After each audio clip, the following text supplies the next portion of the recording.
સાવરકુંડલામાં જળાશયોમાં પાણીની આવકમાં વધારો થઈ રહ્યો છે। નાવલી નદીમાં નવા નીર આવ્યા છે। નાના મોટા ચેકડેમ પણ છલકાયા છે। જળસ્તર ઊંચા આવતા ખેડૂતોમાં ખુશીની લાગણી જોવા મળી। તો ગીર સોમનાથના ઉના પંથકમાં મેઘરાજાની એન્ટ્રી વહેલી સવારથી જ ધોધમાર વરસાદ થઈ રહ્યો છે। ઉના શહેર અને ગ્રામ્ય પંથકમાં ધોધમાર વરસાદ વરસી રહ્યો છે।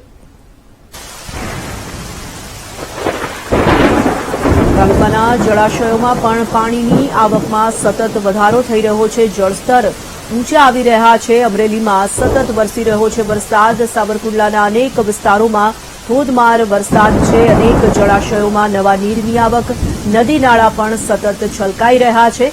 ઉપરવાસમાં પણ ભારે વરસાદ અને તેને કારણે પણ નવા નીરની આવક સતત થઈ રહી છે। આ તરફ સારો વરસાદ થતા ખેડૂતોમાં ખુશીની લાગણી પણ જોવા મળી રહી છે। નદીઓ બે કાંઠે વહી રહી છે તો તળાવ, જળાશયો પણ છલકાઈ રહ્યા છે।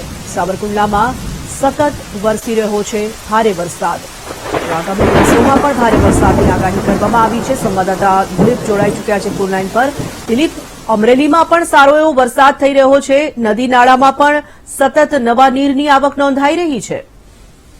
જિલ્લામાં ખાસ કરી સતત 2 દિવસથી ધોધમાર વરસાદ વરસી રહ્યો છે। અમરેલીના જે લીલિયા, સાવરકુંડલા સહિતના જે ગામોમાં છે અનરાધાર વરસાદ વરસ્યો હતો, જે કારણોસર અમરેલીના જે ચેકડેમો છે, નદી નાળાઓ છે એ છલકાઈ ઉઠ્યા હતા। અહીં સાવરકુંડલાની નાવલી નદી છે, તે નાવલી નદીમાં વર્ષો બાદ નવા નીર આવ્યા છે। અહીં સારા વરસાદથી ચેકડેમો છલકાયા છે, ઓવરફ્લો થયા છે। આ ચેકડેમો ઓવરફ્લો થવાથી અહીં લોકો પણ જોવા ઉમટી પડ્યા હતા। ત્યારે માછલીઓ પણ અહીં છેડછેડથી આવી હતી, જેથી લોકો પણ અહીં માછલીઓને ખાસ કરી અને ડેમને જોવા નિહાળવા ખાસ કરી ડેમના પાળા પર આવ્યા હતા। જી, ધન્યવાદ।